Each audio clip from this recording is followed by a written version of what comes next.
خلينا نهضروا. خلاص ريح يا عقل، ريح يا عقل، خلينا نهضروا مع الناس.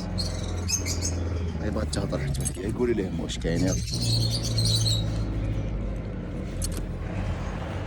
خلاص. ايوا ناس الحوت، عشاق الحوت. اليوم عندنا طامبوله فيها اكواريوم مويه، ماشي صغيره ماشي كبيره. معها زوج حوتات، الموتور تاعها المهم جاهزه كومبلي. اللي مهتم ولا باغي يشارك كيما العاده راكم تعرفوا السيستم. دير تعليق، هو اللي نخيروا واحد من التعليقات يربح في البروغرام. قرعه عشوائيه. اسي دير لايك وشير، مشاركه الفيديو هذا. اوكي، اي حد سعيد.